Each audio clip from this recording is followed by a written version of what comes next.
Pasal 21.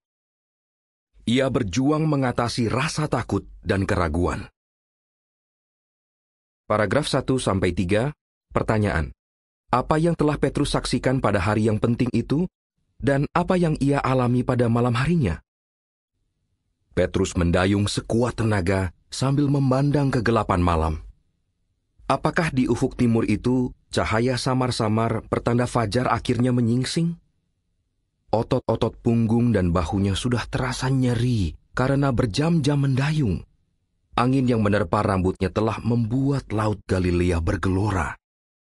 Gelombang demi gelombang menerjang haluan perahu, dan Petrus pun basah kuyup terkena semburan air dingin. Ia terus mendayung. Di suatu tempat di pantai, Petrus dan rekan-rekannya telah meninggalkan Yesus seorang diri. Hari itu, mereka melihat Yesus memberi makan ribuan orang yang lapar hanya dengan sedikit roti dan ikan saja. Sebagai tanggapan, orang-orang berupaya menjadikan Yesus raja, namun ia tidak mau terlibat politik. Ia juga memastikan agar para pengikutnya tidak mengembangkan ambisi semacam itu. Demi menghindari orang banyak, ia menyuruh murid-muridnya segera naik ke perahu dan berlayar ke pantai seberang. Sedangkan ia naik ke gunung sendirian untuk berdoa. Yohanes 6 ayat 14-17 mengatakan, "Jadi sewaktu orang-orang melihat tanda-tanda yang diadakannya, mereka mengatakan, 'Ini pasti nabi yang akan datang ke dunia.' Karena itu ketika Yesus tahu bahwa mereka akan segera datang dan hendak membawanya dengan paksa untuk menjadikannya raja, ia sekali lagi mengundurkan diri ke gunung sendirian. Ketika malam tiba, murid-muridnya turun ke laut, dan setelah naik ke perahu, mereka menyeberangi laut itu menuju Kapernaum. Nah, pada waktu itu, hari mulai gelap, dan Yesus belum juga datang kepada mereka." Bulan yang hampir purnama nun tinggi di atas ketika murid-murid berangkat. Kini bulan tenggelam perlahan-lahan ke ufuk barat. Namun, mereka baru maju beberapa kilometer. Kerja keras dan bunyi gemuruh angin serta ombak membuat mereka sulit bercakap-cakap. Kemungkinan, Petrus sedang asyik dengan pikirannya. Paragraf 4. Pertanyaan. Mengapa teladan Petrus patut kita tiru? Betapa banyak kejadian yang bisa dipikirkan. Petrus telah mengikuti Yesus orang Nazaret selama lebih dari 2 tahun yang syarat peristiwa. Sudah banyak yang ia pelajari, namun masih banyak lagi yang harus dipelajari. Kesediaannya untuk belajar, untuk berjuang melawan hambatan seperti keraguan dan rasa takut, menjadikan dia teladan yang patut ditiru. Mari kita lihat. Kami telah menemukan Mesias. Paragraf 5 dan 6. Pertanyaan. Kehidupan seperti apa yang Petrus jalani? Petrus tidak akan pernah melupakan hari ketika ia bertemu dengan Yesus. Saudaranya, Andreas, mula-mula membawa berita yang mengejutkan itu dengan mengatakan, "Kami telah menemukan Mesias." Kata-kata tersebut benar-benar mengubah kehidupan Petrus. Yohanes 1 ayat 41. Petrus tinggal di Kapernaum, kota di pesisir danau air tawar yang disebut Laut Galilea. Ia dan Andreas bermitra dengan Yakobus dan Yohanes, putra-putra Zebedeus, dalam usaha penangkapan ikan. Selain istrinya, yang tinggal serumah dengan Petrus adalah ibu mertuanya serta Andreas, saudaranya. Sebagai nelayan yang harus menafkahi rumah tangga ini, ia pasti perlu bekerja keras, memeras keringat, dan berpanjang akal. Bayangkan, para nelayan banting tulang setiap malam selama berjam-jam, menebarkan pukat tarik di antara 2 perahu dan menarik tangkapan apapun dari danau itu. Bayangkan juga mereka bekerja keras di siang hari, memilih dan menjual ikan, memperbaiki dan membersihkan jala. Paragraf 7. Pertanyaan. Apa yang Petrus dengar tentang Yesus dan mengapa berita itu mendebarkan? Menurut Alkitab, Andreas adalah murid Yohanes Pembaptis. Petrus pasti dengan penuh minat mendengarkan laporan saudaranya tentang berita yang disampaikan Yohanes. Suatu hari, Andreas melihat Yohanes menunjuk kepada Yesus dari Nazaret sambil mengatakan, "Lihat, Anak Domba Allah."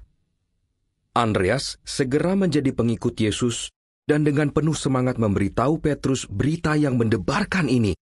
Sang Mesias telah datang. Setelah pemberontakan di Eden, kira-kira 4.000 tahun sebelumnya, Allah Yahwa berjanji bahwa pribadi istimewa akan datang memberikan harapan sejati bagi umat manusia. Andreas telah bertemu dengan Juru Selamat, Sang Mesias itu sendiri. Petrus bergegas menemui Yesus juga. Paragraf 8. Pertanyaan. Apa makna dari nama yang Yesus berikan kepada Petrus? Dan mengapa masih ada yang mempertanyakan pilihan nama itu? Sebelumnya, Petrus dikenal dengan nama Simon atau Simeon. Tetapi, Yesus memandangnya dan mengatakan, "Engkau adalah Simon putra Yohanes. Engkau akan disebut Kefas," yang terjemahannya adalah Petrus. Kefas adalah kata benda umum yang artinya batu atau batu karang. Tampaknya, kata-kata Yesus mengandung nubuat. Ia melihat bahwa Petrus akan menjadi seperti batu karang, pengaruh yang stabil, kokoh, dan andal bagi para pengikut Kristus. Apakah demikian anggapan Petrus tentang dirinya? Kemungkinan tidak. Malah, beberapa pembaca Injil dewasa ini tidak melihat Petrus sebagai pribadi yang teguh. Ada yang berpendapat bahwa, sebagaimana terlihat dari catatan Alkitab, ia tidak stabil, tidak konsisten, pelin-pelan. Paragraf 9. Pertanyaan. Apa yang Yahwa dan putranya cari? Dan menurut saudara, mengapa kita seharusnya mempercayai sudut pandang mereka? Petrus memang memiliki kelemahan. Yesus tidak buta terhadap kelemahan itu. Namun, seperti bapaknya, Yahwa, Yesus selalu mencari hal-hal baik dalam diri orang. Yesus melihat bahwa Petrus memiliki banyak potensi, dan ia berupaya membantunya mengembangkan sifat-sifat baik tersebut. Yahwa dan putranya mencari hal-hal baik dalam diri kita dewasa ini. Kita mungkin berpikir bahwa tidak banyak hal baik yang dapat mereka temukan dalam diri kita. Akan tetapi, kita perlu mempercayai sudut pandang mereka dan memperlihatkan bahwa kita rela dilatih serta dibentuk seperti halnya Petrus. 1 Yohanes 3 ayat 19 dan 20 mengatakan, "Melalui ini kita akan tahu bahwa kita berasal dari kebenaran, dan kita akan memberikan keyakinan kepada hati kita di hadapan Dia, berkenaan dengan apapun, jika hati kita menghukum kita. Karena Allah lebih besar daripada hati kita, dan mengetahui segala sesuatu." Janganlah merasa takut lagi. Paragraf 10. Pertanyaan. Apa yang kemungkinan besar Petrus saksikan, tetapi ia kembali pada apa? Petrus kemungkinan besar ikut dalam sebagian perjalanan pengabaran Yesus setelah itu. Maka, ia bisa jadi melihat Yesus mengadakan mukjizat pertamanya, yakni mengubah air menjadi anggur pada pesta pernikahan di Kana. Yang lebih penting, ia mendengar berita Yesus yang menakjubkan dan memberikan harapan tentang kerajaan Allah. Meskipun demikian, ia kemudian memisahkan diri dan kembali ke usaha penangkapan ikannya. Namun, beberapa bulan kemudian, Petrus bertemu lagi dengan Yesus. Dan kali ini, Yesus mengundang Petrus untuk mengikutinya sepenuh waktu sebagai jalan hidup. Paragraf 11 dan 12. Pertanyaan A. Apa yang Petrus alami saat mencari ikan semalaman? Pertanyaan B. Pertanyaan apa saja yang memenuhi pikiran Petrus saat ia mendengarkan Yesus? Petrus baru saja bekerja keras semalaman tanpa hasil. Berulang kali, para nelayan menebarkan dan menarik jala mereka, namun sia-sia. Petrus pasti sudah menggunakan seluruh pengalaman dan keterampilannya agar bisa mendapat ikan, mencoba di berbagai tempat untuk mencari ikan yang sedang makan. Tidak diragukan, seperti banyak nelayan lainnya, ia kadang-kadang berharap pandangannya bisa menembus air yang keruh itu untuk menemukan kumpulan ikan atau menyuruh mereka masuk ke jalannya. Tentu saja, Pemikiran seperti itu hanya akan membuatnya semakin frustasi. Petrus menangkap ikan bukan karena hobi. Ia harus menafkahi banyak orang. Akhirnya, ia kembali ke pantai dengan tangan kosong. Tetapi, jala harus tetap dibersihkan. Jadi, ia sedang sibuk bekerja ketika Yesus menghampirinya. Serombongan orang berdesak-desakan mengelilingi Yesus dengan penuh minat mendengarkan kata-katanya. Karena dikerumuni orang banyak, Yesus kemudian naik ke perahu Petrus dan meminta dia menolakkan perahunya sedikit jauh dari darat. Dengan suara yang terdengar jelas karena dipantulkan air, Yesus mengajar orang banyak itu. Petrus mendengarkan dengan penuh perhatian, demikian juga orang-orang di pantai itu.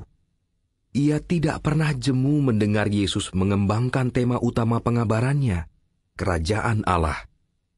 Sungguh besar hak istimewa bisa membantu Kristus menyebarkan berita pengharapan ini ke seluruh negeri. Namun, apakah hal itu realistis? Bagaimana dengan kebutuhan sehari-hari mereka? Mungkin Petrus teringat lagi akan malam panjang tanpa hasil yang baru saja dilaluinya. Paragraf 13 dan 14. Pertanyaan: mukjizat apa yang Yesus lakukan untuk Petrus? Dan apa reaksi Petrus?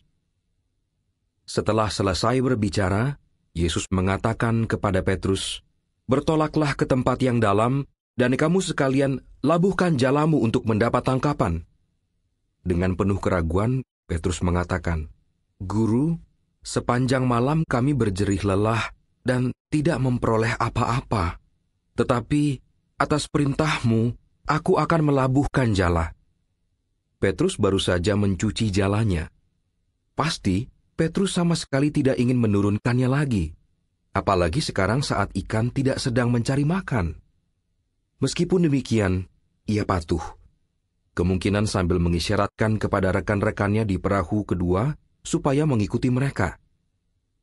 Petrus mulai menarik jala, dan tanpa ia duga, jalanya terasa sangat berat. Dengan perasaan tidak percaya, ia menarik lebih kuat, dan tak lama kemudian, ia bisa melihat sejumlah besar ikan menggelepar di dalam jaring. Dengan panik, ia memberi isyarat kepada orang-orang di perahu kedua untuk datang membantu. Ternyata, satu perahu saja tidak bisa memuat semua ikan ini. Mereka mengisi kedua perahu, namun ikannya terlalu banyak sehingga perahu-perahu itu pun mulai tenggelam. Petrus diliputi perasaan takjub. Ia pernah melihat kuasa Kristus beraksi, namun mukjizat ini sepertinya ditujukan untuk dirinya. Bayangkan, pria ini bahkan bisa membuat ikan masuk ke jala. Petrus mulai merasa takut. Ia berlutut dan mengatakan, "Pergilah dariku, karena aku manusia yang berdosa, Tuan." Ia merasa tidak pantas berada bersama pribadi yang sanggup menggunakan kuasa Allah seperti itu. Lukas 5 ayat 6-9 mengatakan, setelah mereka melakukannya, mereka menjaring sejumlah besar ikan. Sesungguhnya jala mereka mulai koyak. Maka mereka memberikan isyarat kepada rekan-rekan mereka di perahu yang lain untuk datang membantu.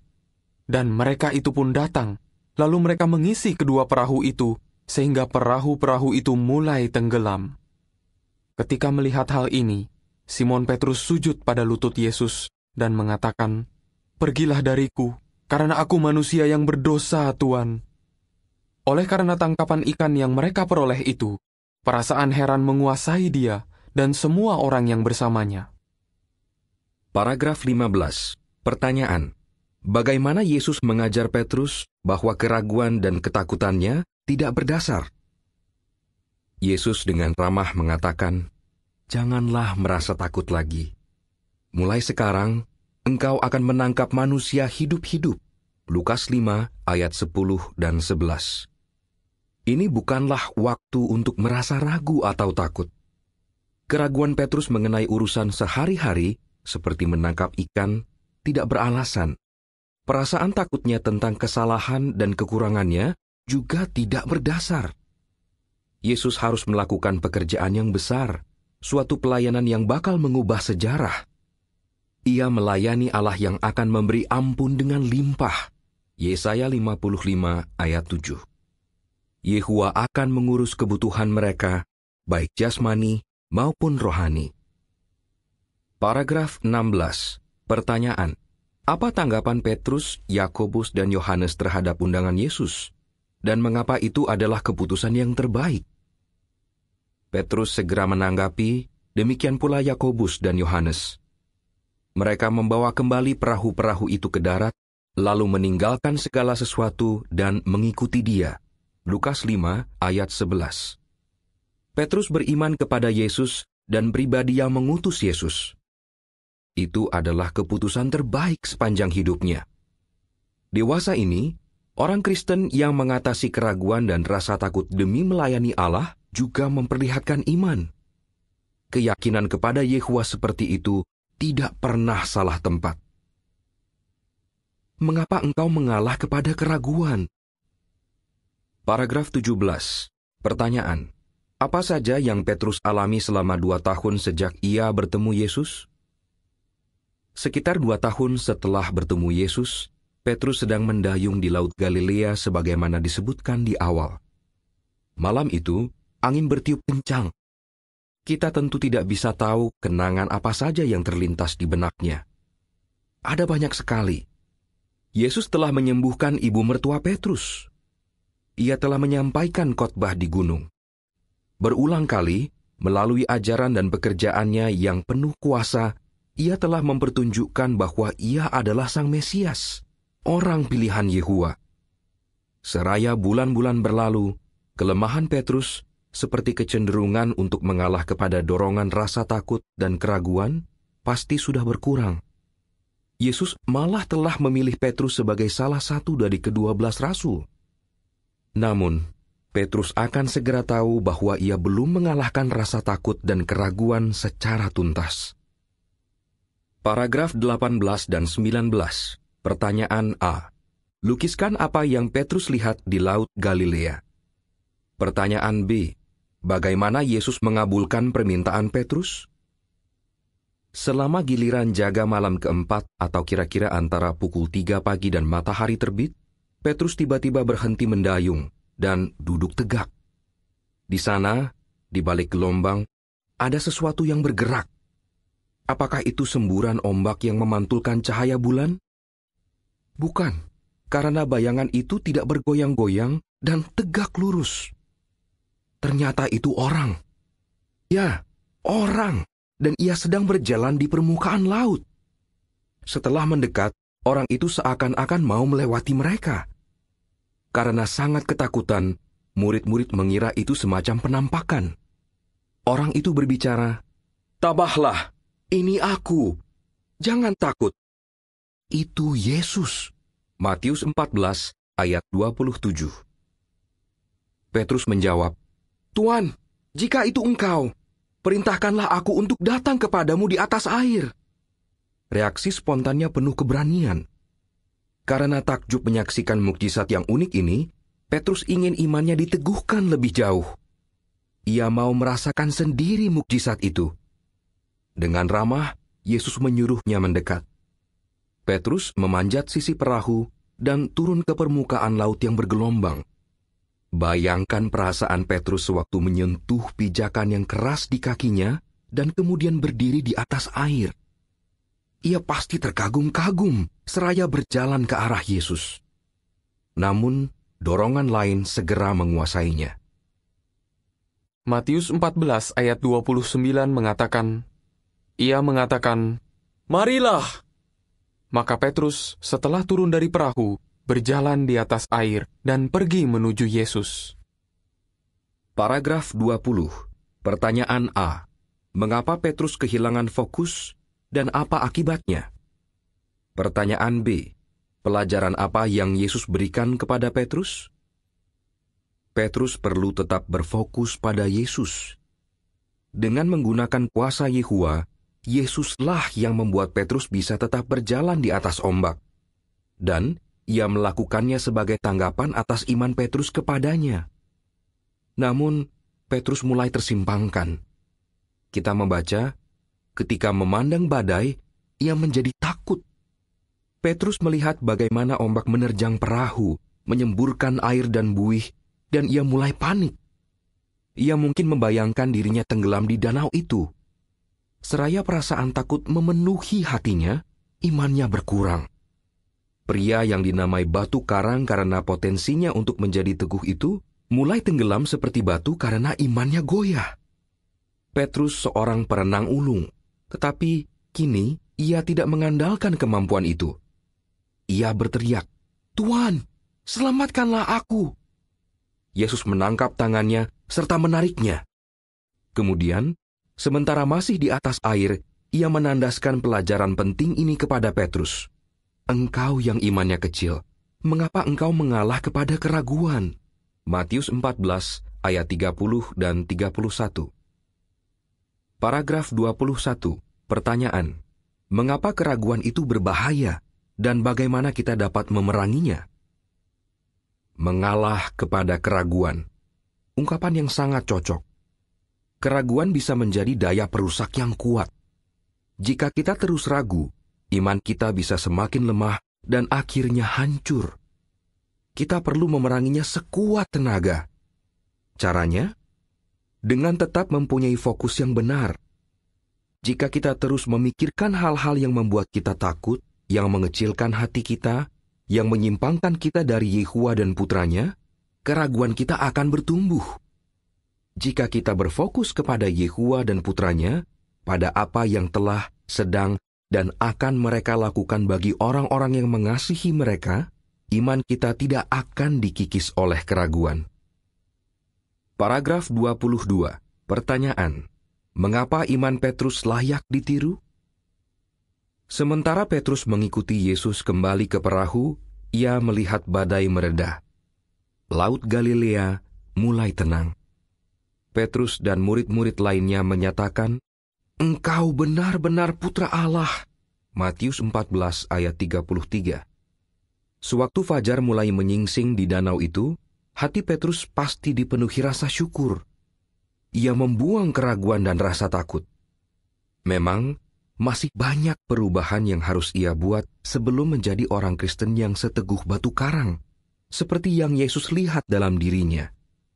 Tetapi, ia bertekad untuk terus mencoba, untuk terus bertumbuh. Apakah seperti itu juga tekad saudara? Saudara pasti setuju bahwa iman Petrus memang layak ditiru. Pertanyaan untuk dipikirkan: bagaimana Petrus mengatasi keraguannya tentang mengikuti Yesus? Bagaimana Yesus menunjukkan bahwa ia melihat hal baik dalam diri Petrus? Di Laut Galilea, apa yang Petrus pelajari tentang mengalah pada keraguan? Dengan cara apa saja saudara ingin meniru iman Petrus?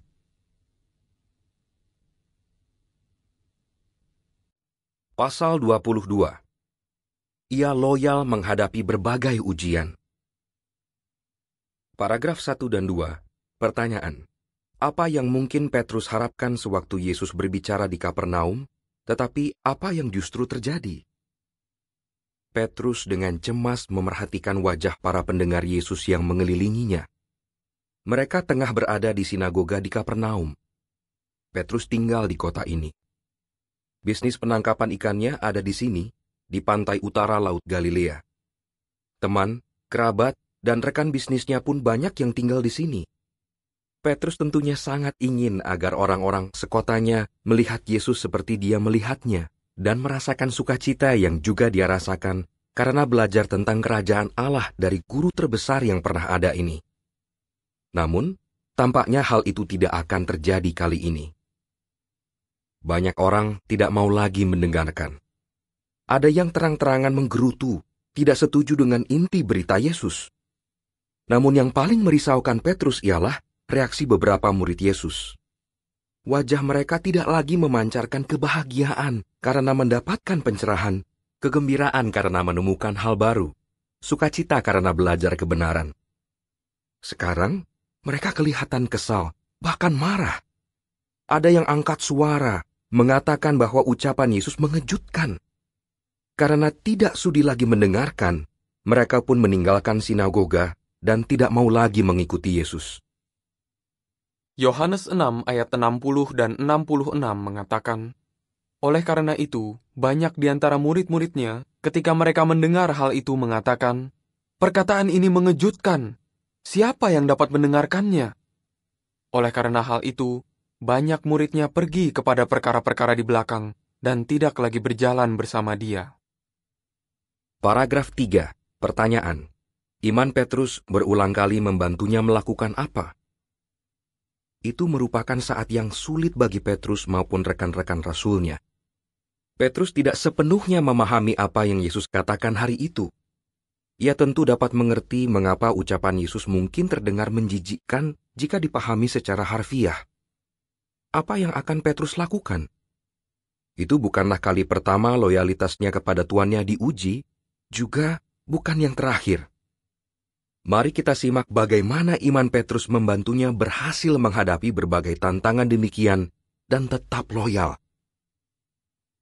Loyal ketika orang lain tidak loyal lagi. Paragraf 4 dan 5. Pertanyaan. Bagaimana Yesus bertindak dengan cara yang bertentangan dengan harapan orang? Petrus sering dibuat terperangah oleh Yesus. Berulang kali, cara tuannya bertindak dan berbicara dengan cara yang bertentangan dengan harapan orang. Hanya sehari sebelumnya, Yesus secara mukjizat memberi makan ribuan orang. Sebagai tanggapan, mereka berupaya menjadikannya raja. Namun, ia membuat banyak orang terheran-heran ketika ia mengundurkan diri dan mendesak murid-muridnya untuk naik perahu serta berlayar ke Kapernaum. Sewaktu para murid sedang berlayar pada malam itu, Yesus kembali mengagetkan mereka dengan berjalan di atas laut Galilea yang bergelora, dan hal itu memberi Petrus pelajaran penting tentang iman. Keesokan paginya, mereka segera mendapati bahwa orang banyak itu telah mengikuti mereka ke seberang danau. Tetapi jelaslah orang-orang itu berbuat demikian karena ingin melihat Yesus menyediakan lagi makanan secara mukjizat, bukan karena lapar akan kebenaran rohani. Yesus menghardik mereka atas sikap materialistis mereka. Pembahasan itu berlanjut di sinagoga di Kapernaum, di mana Yesus kembali bertindak bertentangan dengan yang diharapkan, sewaktu bermaksud mengajarkan suatu kebenaran yang penting, namun sulit. Paragraf 6. Pertanyaan. Ilustrasi apa yang Yesus berikan, dan bagaimana reaksi orang-orang? Yesus ingin agar orang-orang itu melihat Dia bukan sebagai sumber makanan jasmani belaka, melainkan sebagai persediaan rohani dari Allah, sebagai pribadi yang kehidupan dan kematiannya sebagai manusia akan membuat orang lain dapat memperoleh kehidupan abadi.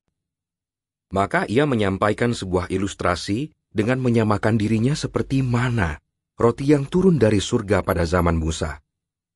Ketika ada yang berkeberatan, ia pun menggunakan ilustrasi yang hidup dengan menjelaskan bahwa seseorang perlu makan daging dan minum darahnya agar bisa memperoleh kehidupan. Pada saat inilah keberatan itu semakin memuncak. Ada yang mengatakan, perkataan ini mengejutkan. Siapa yang dapat mendengarkannya? Murid-murid Yesus sendiri banyak yang memutuskan untuk berhenti mengikuti Dia.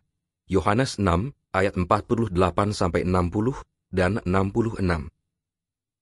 Catatan kaki mengatakan, sikap tidak berpendirian dari kumpulan orang di sinagoga itu nyata bila kita membandingkan reaksi mereka terhadap ucapan Yesus di sini dengan pernyataan mereka hanya 1 hari sebelumnya ketika mereka dengan antusias menyebut Dia sebagai Nabi Allah.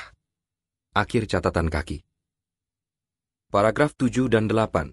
Pertanyaan A. Apa yang belum Petrus pahami tentang peran Yesus? Pertanyaan B. Bagaimana Petrus menjawab pertanyaan yang Yesus ajukan kepada para rasul? Apa yang akan Petrus lakukan? Ia juga pasti bingung atas perkataan Yesus. Ia belum paham bahwa Yesus harus mati agar dapat melaksanakan kehendak Allah.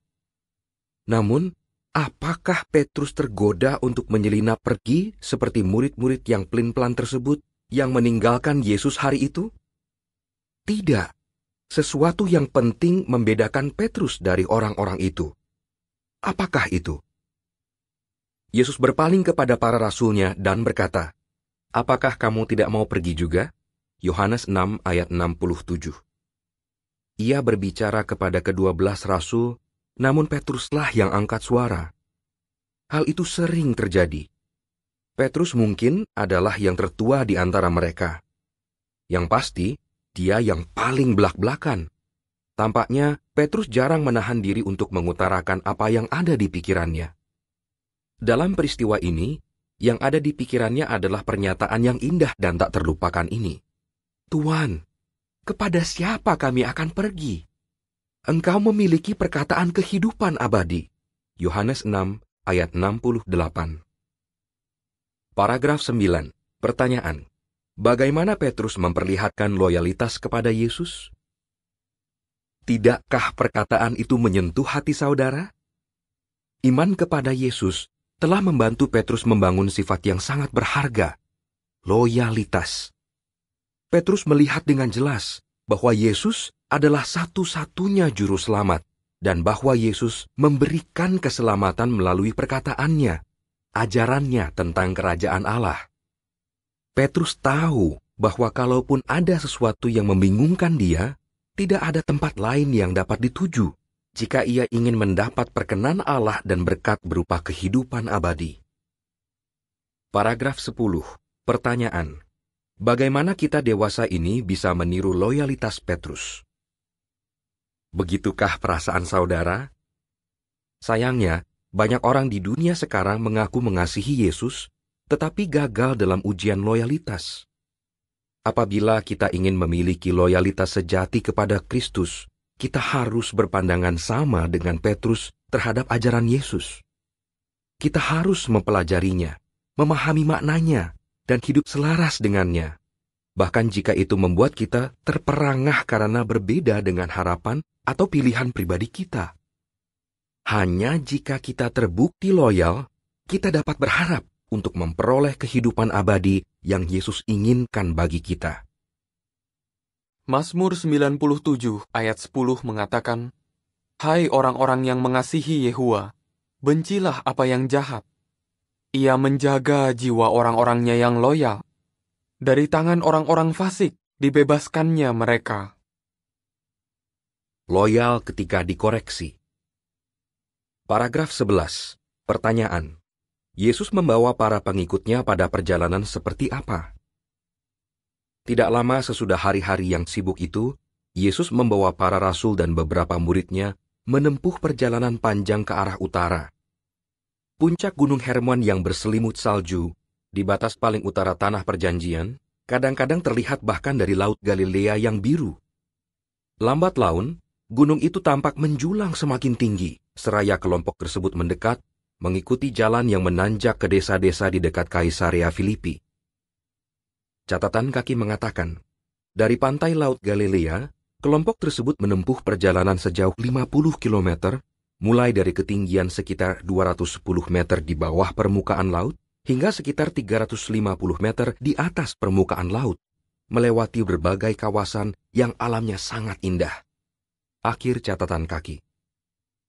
Berlatar pemandangan yang indah ini, dengan sebagian besar tanah perjanjian terlihat di selatan, Yesus mengajukan sebuah pertanyaan penting kepada para pengikutnya. Paragraf 12 dan 13, pertanyaan A. Mengapa Yesus bertanya tentang pandangan orang banyak terhadap dirinya? Pertanyaan B. Dalam ucapannya kepada Yesus, bagaimana Petrus memperlihatkan iman yang sejati? Kata orang banyak, siapa aku ini? Tanyanya ingin tahu. Kita bisa membayangkan Petrus menatap mata Yesus yang jeli dan kembali merasakan kebaikan hati Tuannya, serta kecerdasannya yang nyata dan luar biasa. Yesus berminat pada kesimpulan yang ditarik hadirinnya dari apa yang mereka lihat dan dengar. Murid-murid Yesus menjawab pertanyaan itu, menyebutkan kembali beberapa pandangan umum yang keliru seputar identitas Yesus. Tetapi Yesus ingin tahu lebih banyak. Apakah para pengikutnya yang terdekat memiliki pandangan keliru yang sama? Ia pun bertanya, tetapi menurut kamu, siapa aku ini? Lukas 9 ayat 18-20. Petrus lagi-lagi cepat menjawab. Dengan kata-kata yang jelas dan tegas, ia mengungkapkan kesimpulan yang ada dalam hati banyak orang di sana. "Engkau adalah Kristus, Putra dari Allah yang hidup," katanya. Kita dapat membayangkan Yesus memuji Petrus dengan hangat sambil memberikan senyum berkenan. Yesus mengingatkan Petrus bahwa Allah Yehua, bukan manusia, yang membuat kebenaran penting ini menjadi sangat jelas bagi orang-orang yang memiliki iman yang sejati. Petrus mendapat kesempatan untuk memahami salah satu kebenaran terbesar yang belum Yehua singkapkan, identitas Mesias atau Kristus yang telah lama dijanjikan. Matius 16 ayat 16 dan 17 mengatakan, sebagai jawaban Simon Petrus mengatakan, "Engkau adalah Kristus, Putra dari Allah yang hidup." Sebagai tanggapan Yesus mengatakan kepadanya, "Berbahagialah engkau, Simon putra Yunus, karena daging dan darah tidak menyingkapkan hal itu kepadamu, melainkan Bapa-Ku yang di surga." Paragraf 14. Pertanyaan. Yesus memberi Petrus hak istimewa penting apa saja? Kristus inilah yang disebut dalam nubuat di zaman dahulu sebagai batu yang akan ditolak oleh tukang-tukang bangunan. Berdasarkan nubuat-nubuat itu, Yesus menyingkapkan bahwa Yehua akan mendirikan sebuah sidang jemaat di atas batu atau batu karang yang baru saja disebutkan oleh Petrus. Lalu, ia memberi Petrus beberapa hak istimewa yang sangat penting dalam sidang jemaat tersebut. Ia tidak mengunggulkan Petrus di atas rasul-rasul lainnya, seperti anggapan beberapa orang, tetapi ia memberinya berbagai tanggung jawab. Ia memberi Petrus kunci-kunci kerajaan. Matius 16 ayat 19. Petruslah yang akan memiliki hak istimewa untuk membuka harapan untuk masuk ke dalam kerajaan Allah bagi 3 ladang manusia yang berbeda. Pertama, bagi orang Yahudi, lalu bagi orang Samaria, dan terakhir, bagi orang non-Yahudi. Paragraf 15. Pertanyaan. Mengapa Petrus menegur Yesus? Dan apa yang ia katakan? Akan tetapi, Yesus belakangan menyatakan bahwa orang yang diberi banyak akan dituntut lebih banyak pertanggungjawaban. Dan perkataan itu terbukti benar atas diri Petrus. Yesus terus menyingkapkan berbagai kebenaran penting tentang Mesias, termasuk bahwa ia pasti akan menderita dan mati di Yerusalem tidak lama lagi. Petrus risau ketika mendengar hal-hal itu. Ia membawa Yesus ke samping dan menegur dia dengan mengatakan, "Berbaik hatilah terhadap dirimu sendiri, Tuhan. Engkau sama sekali tidak akan mendapat nasib demikian." Matius 16 ayat 21 dan 22. Paragraf 16. Pertanyaan. Bagaimana Yesus mengoreksi Petrus? Dan nasihat praktis apa yang kita semua dapatkan dari kata-kata Yesus? Petrus tentu bermaksud baik, maka jawaban Yesus pasti mengagetkan dia. Yesus memunggungi Petrus, menatap murid-murid lainnya yang agaknya berpikiran serupa dan berkata, "Pergilah ke belakangku, setan. Engkau adalah balok sandungan bagiku, karena engkau memikirkan bukan pikiran Allah, melainkan pikiran manusia." Matius 16 ayat 23, Markus 8 ayat 32 dan 33. Perkataan Yesus mengandung nasihat praktis bagi kita semua. Mudah sekali untuk memprioritaskan pikiran manusia ketimbang pikiran Allah. Jika kita berbuat demikian, sekalipun berniat membantu, kita mungkin secara tidak sengaja mendukung kehendak setan, bukannya kehendak Allah. Namun, bagaimana tanggapan Petrus? Paragraf 17. Pertanyaan. Apa yang Yesus maksudkan ketika mengatakan kepada Petrus, "Pergilah ke belakangku"? Petrus tentu tahu bahwa Yesus tidak menyebutnya setan si iblis dalam arti harfiah. Lagi pula, kata-kata Yesus kepada Petrus berbeda dengan kata-katanya kepada setan. Kepada setan, Yesus berkata, "Pergilah." Kepada Petrus, ia berkata, "Pergilah ke belakangku." Matius 4 ayat 10.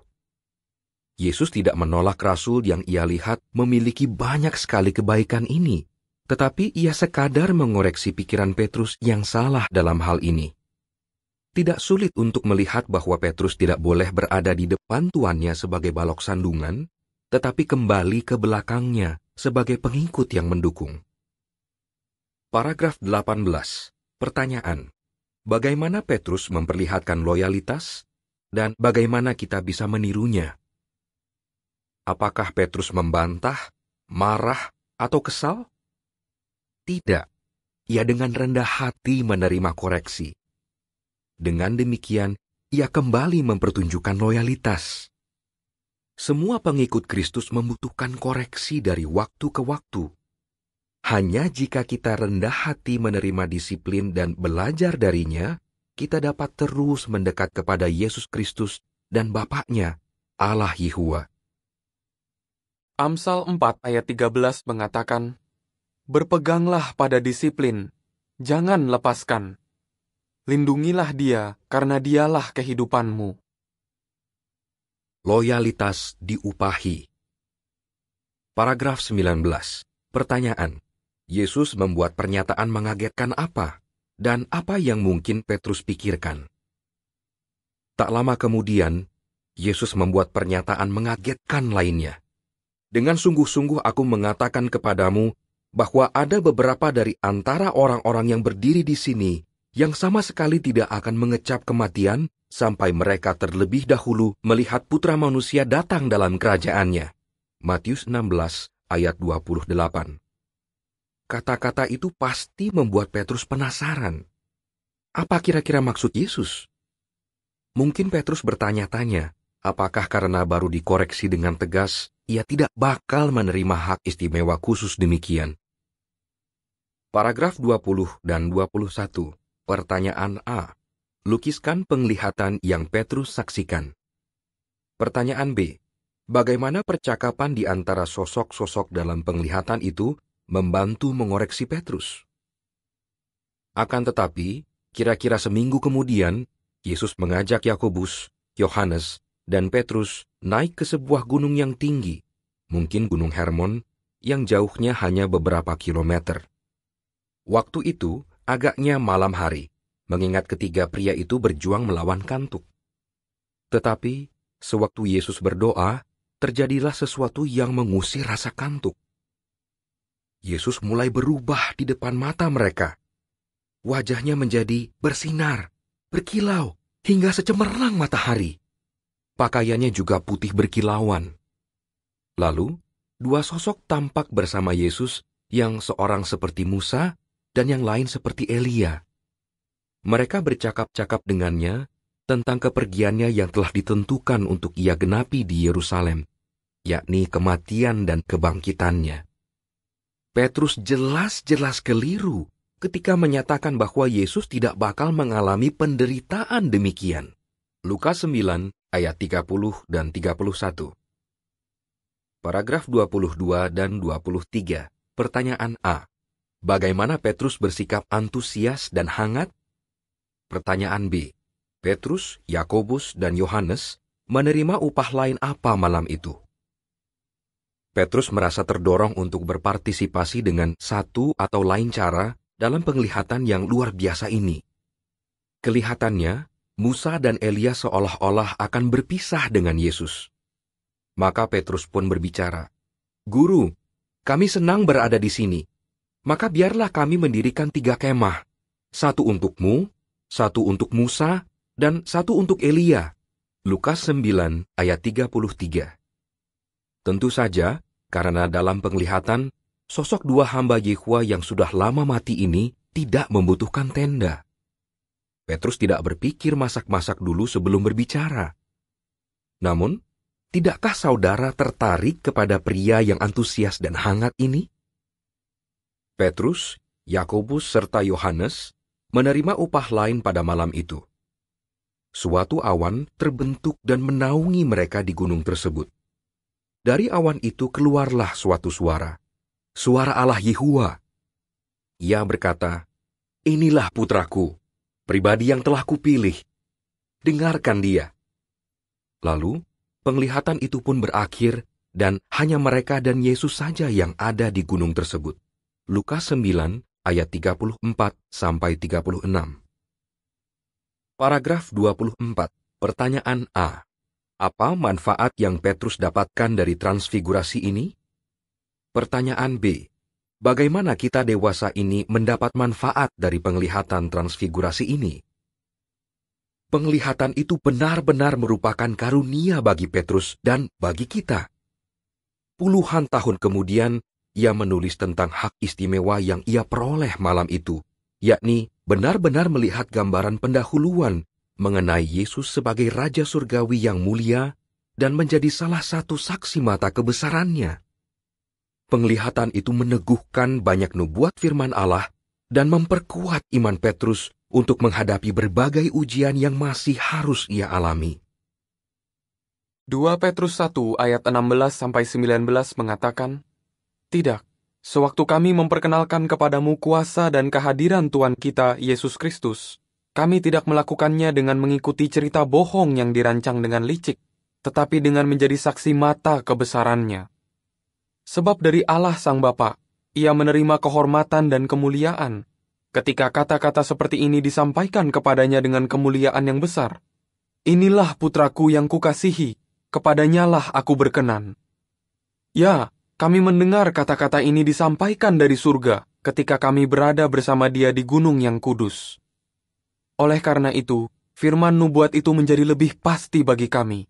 Dan baik sekali bahwa kamu memperhatikan itu, seperti memperhatikan pelita yang bersinar di tempat gelap, sampai hari mulai fajar dan bintang kejora terbit dalam hatimu."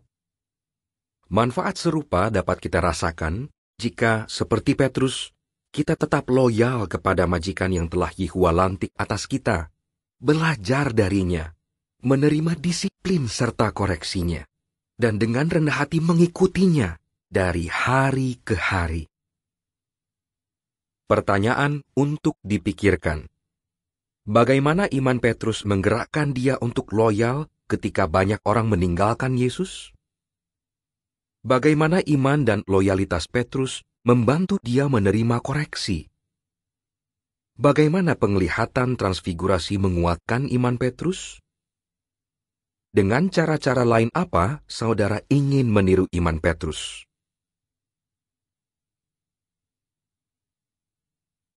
Pasal 23. Ia belajar pengampunan dari tuannya. Paragraf 1. Pertanyaan. Apa saat terburuk dalam kehidupan Petrus? Petrus tidak akan pernah melupakan saat mencekam itu ketika mereka bertatapan mata. Apakah dia melihat kilasan kekecewaan dan kekesalan dalam tatapan Yesus itu? Persisnya kita tidak tahu. Catatan terilham hanya mengatakan bahwa Tuhan berpaling dan memandang Petrus. Lukas 22 ayat 61. Tetapi dari tatapan itu, Petrus tahu betapa serius kesalahan yang dibuatnya. Ia sadar bahwa ia baru saja melakukan hal yang telah Yesus nubuatkan, perbuatan yang ia katakan tidak akan pernah ia lakukan. Ia telah menyangkal Tuhan yang dikasihinya. Petrus benar-benar terpuruk. Mungkin itulah saat terburuk dari hari terburuk yang pernah ia alami. Paragraf 2. Pertanyaan. Petrus perlu belajar apa? Dan manfaat apa yang bisa kita dapatkan dari kisah ini? Namun, bukan berarti tidak ada lagi harapan. Karena Petrus adalah orang yang sangat beriman, ia masih mempunyai kesempatan untuk pulih dari kesalahan-kesalahannya dan belajar salah satu pelajaran terpenting dari Yesus. Itu adalah pelajaran tentang pengampunan. Kita masing-masing perlu menarik pelajaran yang sama. Maka, marilah kita perhatikan bagaimana Petrus belajar dari pengalaman pahitnya. Ia perlu banyak belajar. Paragraf 3 dan 4. Pertanyaan A. Pertanyaan apa yang Petrus ajukan kepada Yesus? Dan apa yang mungkin Petrus pikirkan? Pertanyaan B. Bagaimana Yesus memperlihatkan bahwa Petrus masih dipengaruhi oleh sikap yang umum pada waktu itu? Sekitar 6 bulan sebelumnya di Kapernaum, kampung halamannya, Petrus mendekati Yesus dan bertanya, "Tuan, berapa kali saudaraku berdosa terhadap aku dan aku harus mengampuni dia? Sampai 7 kali?" Tampaknya Petrus menganggap dirinya sudah bermurah hati. Apalagi, para pemimpin agama pada zamannya mengajarkan bahwa seseorang sudah cukup mengampuni sampai 3 kali. Yesus menjawab, bukan sampai 7 kali, tetapi sampai 77 kali. Matius 18 ayat 21 dan 22. Apakah dalam hal ini Yesus menyarankan agar Petrus menghitung dan mencatat pelanggaran yang dilakukan orang lain? Tidak.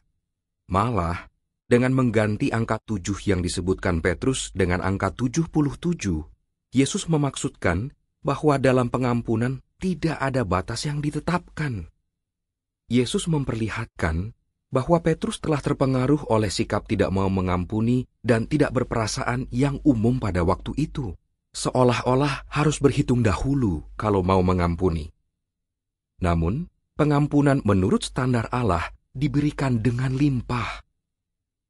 1 Yohanes 1 ayat 7-9 mengatakan, akan tetapi, jika kita berjalan dalam terang sebagaimana Dia sendiri berada dalam terang, kita memang berada dalam persekutuan seorang dengan yang lain, dan darah Yesus putranya membersihkan kita dari semua dosa. Jika kita menyatakan, kami tidak mempunyai dosa, kita menyesatkan diri sendiri, dan kebenaran tidak ada dalam diri kita. Jika kita mengakui dosa-dosa kita, Dia setia dan adil benar, sehingga mengampuni kita atas dosa-dosa kita, dan membersihkan kita dari semua ketidakadilbenaran. Paragraf 5. Pertanyaan. Kapan kita mungkin benar-benar belajar tentang pengampunan? Petrus tidak membantah Yesus. Tetapi, apakah pelajaran yang diberikan Yesus menyentuh hatinya? Kadang-kadang, kita baru benar-benar belajar tentang pengampunan sewaktu kita sadar bahwa kita sendiri sangat membutuhkannya. Karena itu, mari kita kembali mengikuti berbagai peristiwa menjelang kematian Yesus. Pada saat-saat yang menegangkan itu, Petrus berbuat banyak kesalahan yang memerlukan pengampunan dari tuannya.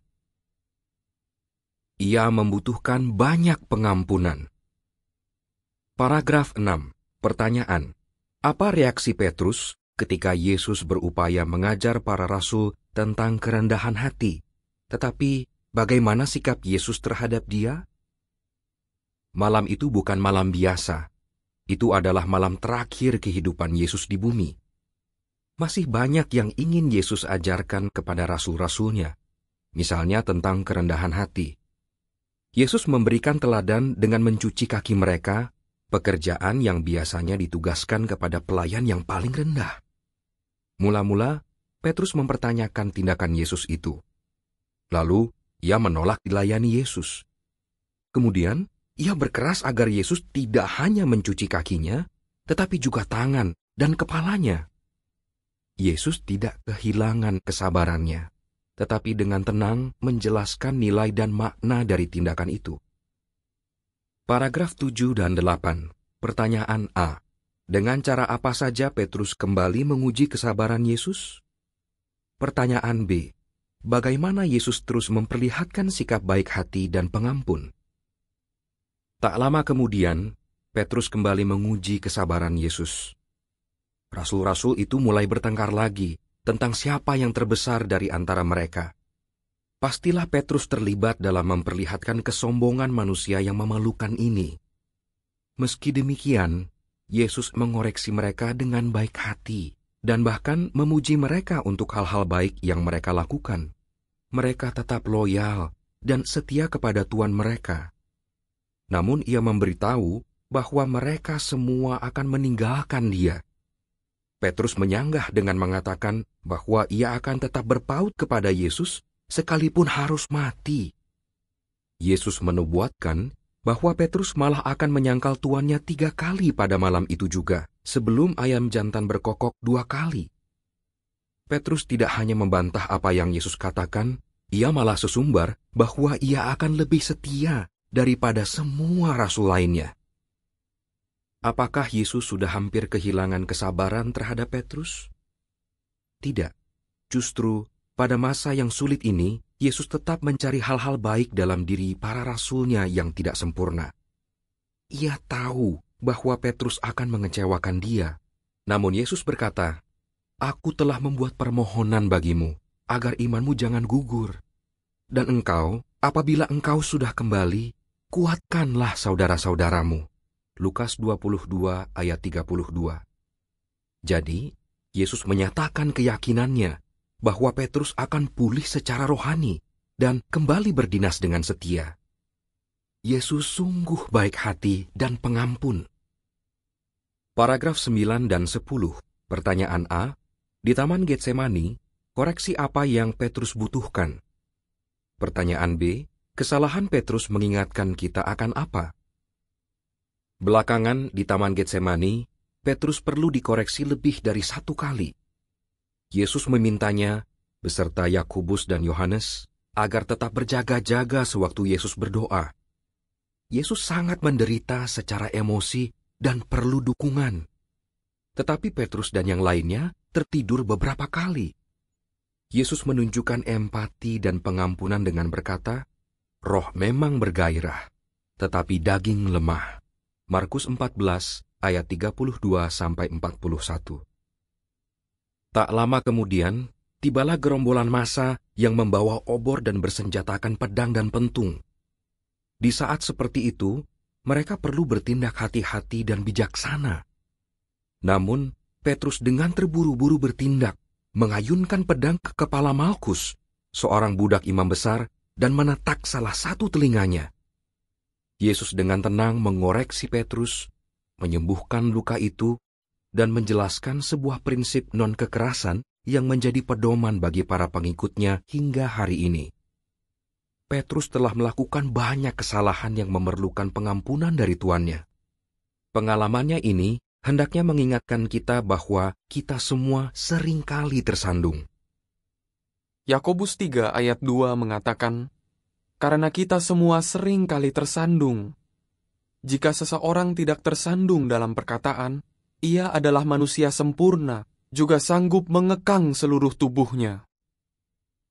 Siapa di antara kita yang tidak membutuhkan pengampunan Allah setiap hari? Namun bagi Petrus, malam itu belum berlalu. Kegagalan yang lebih parah lagi masih menanti. Kegagalan Petrus yang terparah. Paragraf 11 dan 12. Pertanyaan A. Bagaimana Petrus memperlihatkan keberanian setelah Yesus ditangkap? Pertanyaan B. Apa yang gagal Petrus lakukan, padahal dia mengatakan akan melakukan itu? Yesus berbicara kepada gerombolan massa itu bahwa jika yang mereka cari adalah dirinya, mereka harus membiarkan rasul-rasulnya pergi. Petrus tidak bisa berbuat apa-apa sewaktu mereka mengikat Yesus.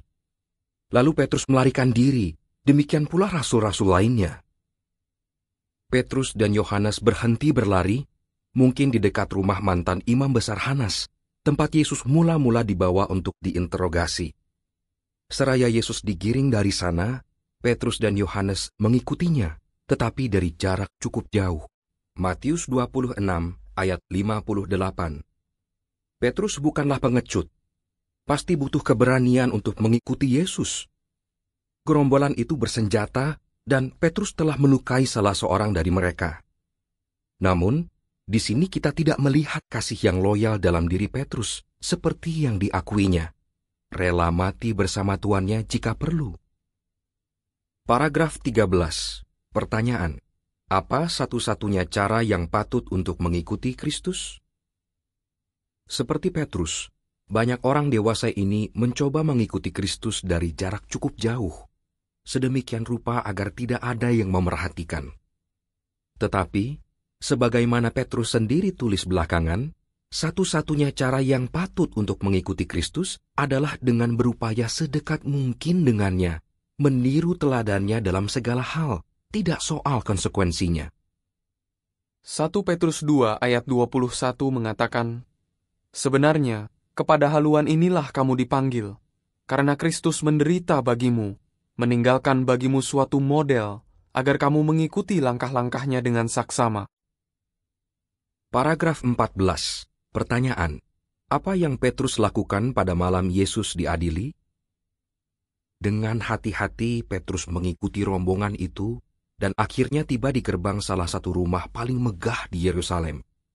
Itu adalah rumah Kayafas, imam besar yang berkuasa dan kaya. Rumah-rumah seperti itu biasanya dikelilingi halaman yang luas, dan di depannya ada gerbang. Petrus tiba di gerbang, tetapi tidak diizinkan masuk. Yohanes yang kenal dengan imam besar dan telah berada di dalam, datang dan meminta penjaga gerbang agar mengizinkan Petrus masuk. Tampaknya Petrus tidak tetap berada di dekat Yohanes. Ia juga tidak berupaya masuk ke dalam rumah untuk mendampingi tuannya.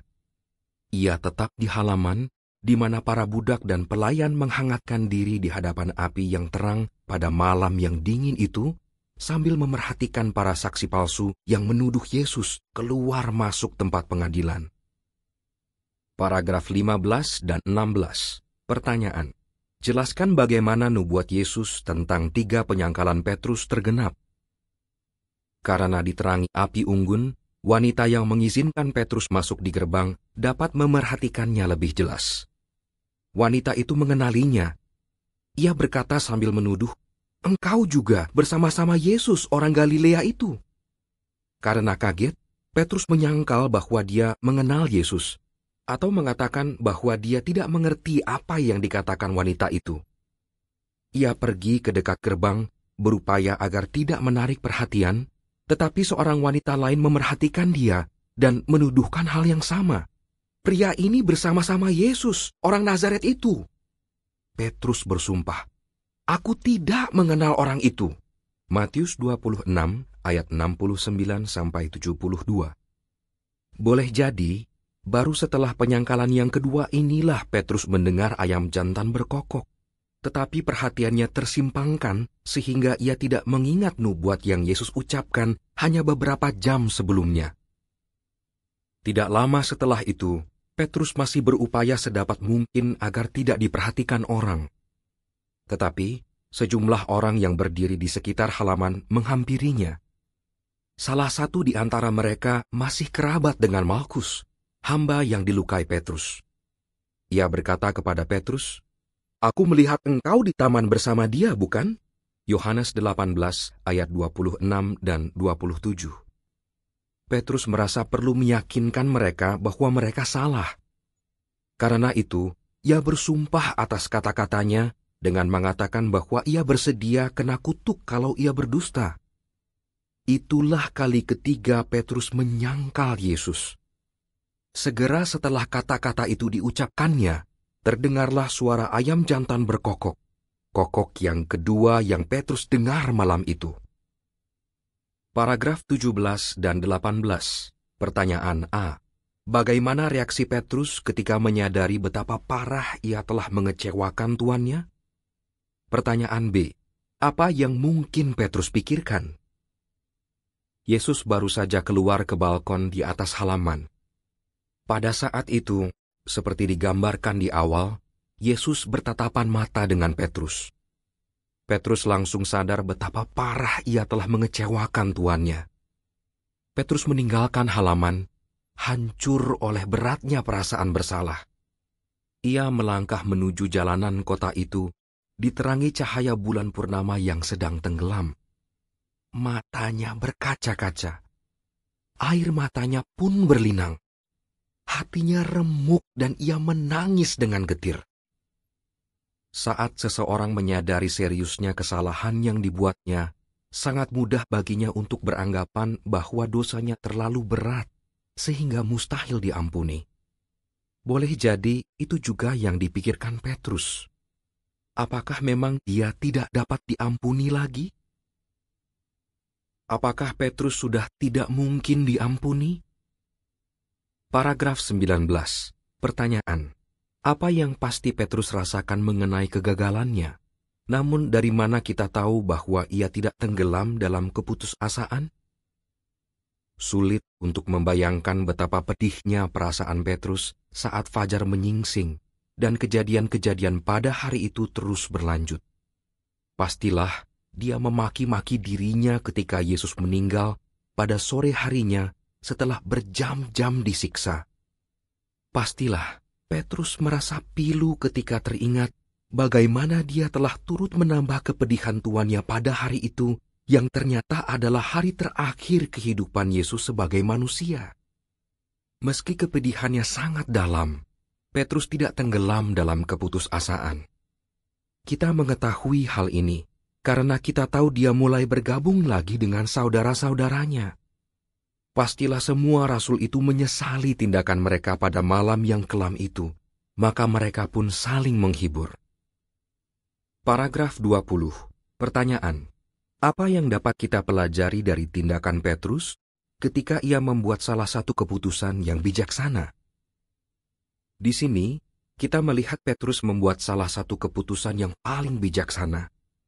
Pada waktu seorang hamba Allah jatuh, yang menjadi soal bukanlah seberapa dalam dia sudah jatuh, melainkan seberapa kuat tekadnya untuk bangkit lagi, untuk meluruskan kesalahannya. Amsal 24 ayat 16 mengatakan, "Karena orang adil benar mungkin jatuh bahkan 7 kali, namun ia pasti akan bangkit. Tetapi orang-orang fasik akan dibuat tersandung oleh malapetaka." Petrus memperlihatkan iman sejati dengan berkumpul bersama saudara-saudaranya, walaupun perasaannya sangat tertekan. Seseorang mungkin tergoda untuk menyendiri sewaktu terbebani kesedihan atau penyesalan, namun itu berbahaya. Yang paling bijaksana adalah tetap dekat dengan rekan-rekan seiman dan mendapatkan kembali kekuatan rohani. Paragraf 21. Pertanyaan. Karena berkumpul bersama saudara-saudara rohaninya, berita apa yang Petrus dengar? Karena berada bersama saudara-saudara rohaninya, Petrus bisa mendengar berita yang mengejutkan, bahwa jenazah Yesus tidak ada lagi di kuburan.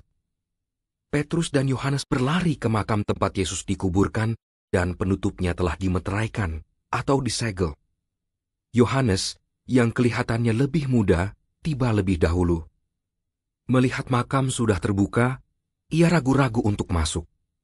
Tidak demikian dengan Petrus. Meskipun terengah-engah, ia langsung masuk ke dalam makam. Ternyata sudah kosong. Paragraf 22. Pertanyaan.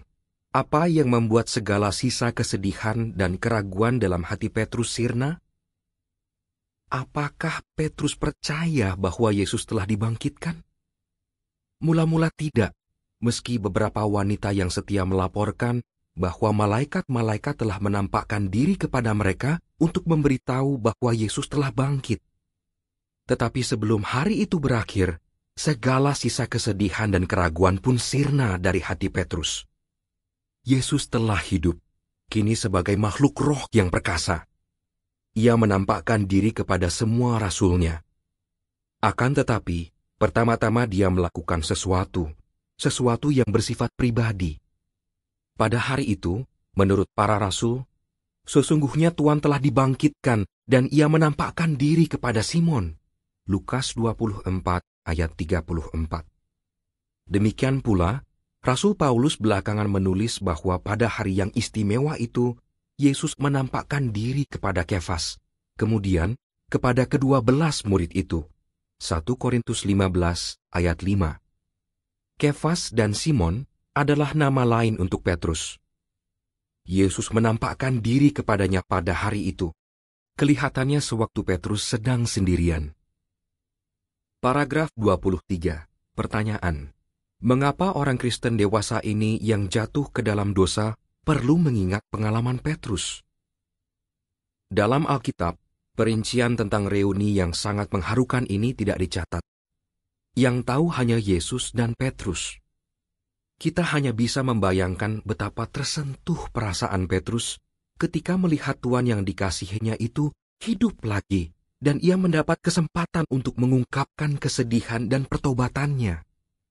Hal yang paling dia inginkan pada hari itu adalah pengampunan. Tentu, tidak ada keraguan bahwa Yesus mengulurkannya dengan murah hati. Orang Kristen dewasa ini yang jatuh ke dalam dosa perlu mengingat pengalaman Petrus ini. Jangan sekali-kali kita beranggapan bahwa kita sudah tidak mungkin lagi diampuni Allah. Yesus dengan sempurna mencerminkan Bapaknya yang akan memberi ampun dengan limpah.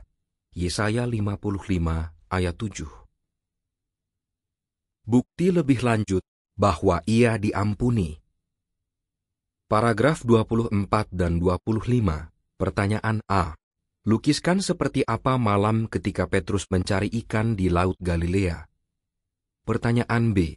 Apa reaksi Petrus ketika Yesus mengadakan mukjizat keesokan paginya?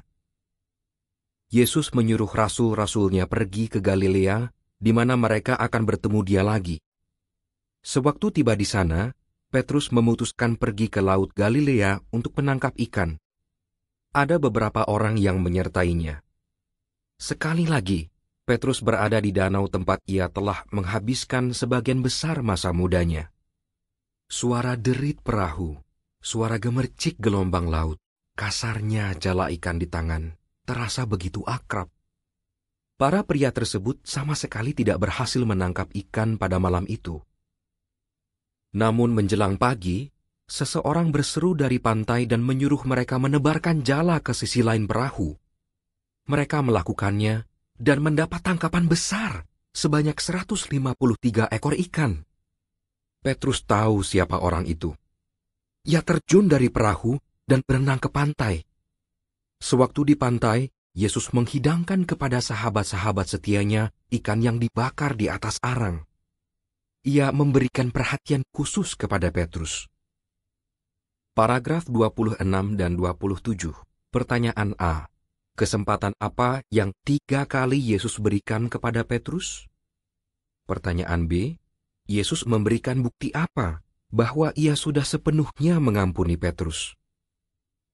Yesus menanyai Petrus apakah ia mengasihi tuannya lebih daripada ini. Tampaknya sambil menunjuk kepada tangkapan ikan yang banyak itu. Dalam hati Petrus, apakah kasihnya terhadap bisnis penangkapan ikan akan menyaingi kasihnya kepada Yesus? Sebagaimana Petrus telah menyangkal tuannya 3 kali, Yesus sekarang memberi dia 3 kesempatan untuk meneguhkan kasihnya di hadapan rekan-rekannya. Seraya Petrus menanggapinya, Yesus memberitahu dia cara menunjukkan kasih itu, dengan menempatkan dinas suci di atas segala-galanya, memberi makan dan menggembalakan kawanan domba Kristus, yaitu para pengikutnya yang setia. Jadi Yesus meneguhkan bahwa Petrus masih berguna bagi dia dan bagi Bapaknya. Petrus akan menjalankan peran penting dalam jemaat di bawah pengarahan Kristus. Benar-benar bukti yang ampuh dari pengampunan Yesus yang sepenuhnya. Pastilah belas kasihan itu menyentuh hati Petrus, dan ia mencamkan hal itu dalam hatinya. Paragraf 28. Pertanyaan. Bagaimana Petrus hidup sesuai dengan namanya? Petrus dengan setia melaksanakan tugasnya selama bertahun-tahun. Ia menguatkan saudara-saudaranya seperti yang Yesus perintahkan pada malam sebelum kematiannya. Petrus dengan baik hati dan sabar menggembalakan dan memberi makan para pengikut Kristus. Pria bernama Simon ini telah hidup sesuai dengan nama yang Yesus berikan kepadanya, Petrus atau batu karang, dengan menjadi pengaruh yang stabil, kokoh, dan andal demi kebaikan sidang jemaat. Banyak bukti mengenai hal ini terdapat dalam kedua suratnya yang pengasih, surat pribadi yang ditulis Petrus yang menjadi buku-buku Alkitab yang berharga. Selain itu, surat-suratnya juga memperlihatkan bahwa Petrus tidak pernah melupakan pelajaran yang dia dapatkan dari Yesus tentang pengampunan. 1 Petrus 3 ayat 8 dan 9 mengatakan, "Akhirnya, hendaklah kamu semua sepikiran, memperlihatkan sikap seperasaan, memiliki kasih sayang persaudaraan, memiliki keibaan hati yang lembut, rendah hati, tidak membalas kerugian dengan kerugian, atau cercaan dengan cercaan, tetapi sebaliknya, memberikan berkat, karena kamu telah dipanggil kepada haluan ini, supaya kamu mewarisi berkat." 1 Petrus 4 ayat 8 mengatakan, "Di atas segalanya, kasihilah satu sama lain dengan sungguh-sungguh, karena kasih menutup banyak sekali dosa." Paragraf 29. Pertanyaan. Bagaimana kita bisa meniru iman Petrus dan belas kasihan tuannya? Semoga kita pun menarik pelajaran yang sama. Apakah setiap hari kita memohon pengampunan Allah atas banyak pelanggaran kita? Apakah kita menerima pengampunan itu dan percaya akan kuasa-Nya untuk membersihkan kita? Dan apakah kita juga mengulurkan pengampunan kepada orang-orang di sekitar kita? Jika kita melakukannya, kita akan meniru iman Petrus dan belas kasihan Tuannya. Pertanyaan untuk dipikirkan. Bagaimana Petrus menunjukkan bahwa dia memiliki pandangan yang keliru soal pengampunan? Dengan cara apa saja Petrus menguji pengampunan Yesus? Bagaimana Yesus mempertunjukkan pengampunan terhadap Petrus? Dengan cara apa saja saudara ingin meniru iman Petrus dan belas kasihan Yesus?